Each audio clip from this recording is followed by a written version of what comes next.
Hey guys, learning to drive with manual gears in F122 can be a daunting task. Changing gears manually increases the amount of information you need to process while driving. You can shift around 50, 60, 70 times a lap depending on the track you're racing at. In this video, I'm going to run through the best techniques to use when learning to shift manually in F122. I'll show you when to change gear and how to make it easier to learn. I'll also look at some more advanced shifting techniques to help you become faster. And on that note of being fast, are manual gears faster than automatic gears? Well, yes, in most games manual gears will always be faster, and that is true in F122. With the gear assist set to automatic, the game takes full control over when your car changes gear both up and down. While this does take away a big responsibility so you can focus on racing and becoming faster, using automatic gears will make you slower compared to using manual gears. The reason why automatic gears are slower comes down to the game's logic.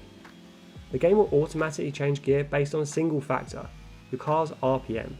When your RPM reaches a certain number, the game will decide to change gear for you. However, there are many scenarios where this isn't ideal. Having manual control over your gears allows you to shift earlier or later, which can improve your lap time. But learning to use manual gears can be tricky. It can be made easier if you pay attention to a few things though. When you first disable the automatic gear shift, chances are you'll miss a few shift points, and you won't be shifting within the ideal rev range. But that's okay, and to be expected. If you pay attention to your on-screen HUD or your in-game steering wheel, there are a few indicators which can help you learn where the optimal shift point is. Both your HUD and steering wheel have shift lights that light up as your RPM changes. As you accelerate, your car revs more, which increases your RPM. As this happens, your shift lights start to light up from left to right. These give you a very good indication of when to change gear. You want to be changing gear around 11,500 RPM, which is just before all of the shift lights illuminate. The shift lights start green on the left hand side, turn red in the middle and go purple towards the higher rev ranges. So as soon as you see a purple shift light, now's the perfect time to shift up. You could also keep an eye on the RPM number which is displayed in the HUD, and as soon as you reach around 11,500 you can shift up. However, this is much smaller and much harder to spot than just using the shift lights alone. Another top tip is to learn the noise your engine makes just before you shift, and try to keep an ear out for that noise.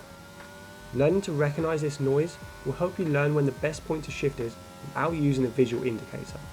This is especially useful if you're racing F122 in VR or with the HUD disabled. Another way to learn when to shift is to enable the upshift tone setting. This is a setting that many real-world F1 drivers use, and it produces an audible beep when the optimal time is to shift. Enabling this can help you get into the rhythm of changing gear throughout a lap, but it isn't something I'd recommend keeping enabled for too long, as it can become slightly annoying. Learning when to downshift is just as important as learning to upshift, if not even more so. While upshifting at the correct point can result in slightly faster acceleration, downshifting correctly can help slow your car down dramatically quicker. It can be slightly trickier to learn the best time to downshift though, as there aren't as many visual indicators for when to shift down, and you'll be performing downshifts much faster than you would make upshifts, making the margin for error much smaller. Much like using the shift lights on the HUD and steering wheel to know when to upshift, you can also pay attention to them to know when to downshift. As you decelerate, the shift lights will start to go out from right to left. When the last shift light on the left hand side goes out, that's the perfect time to downshift.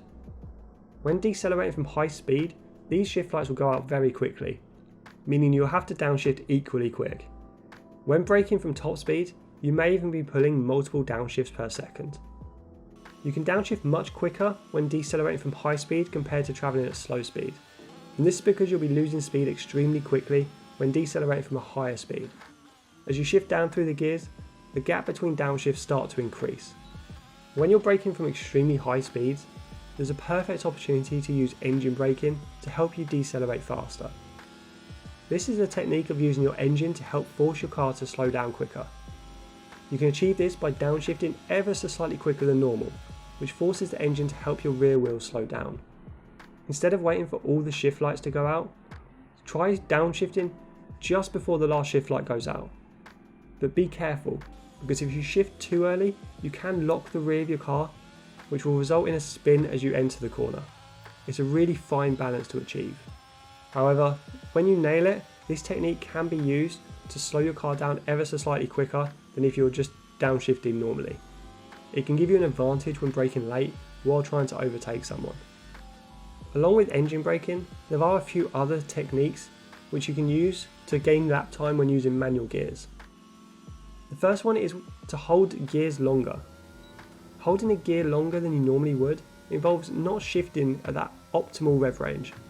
Generally, shifting around 11,500 RPM is considered ideal for most cars in F122. However, this doesn't represent the maximum revs your car can produce. If you don't shift, but instead continue to accelerate past the ideal rev range, normally this wouldn't be as efficient, but in some scenarios it is preferred, especially if upshifting would affect your car's behaviour.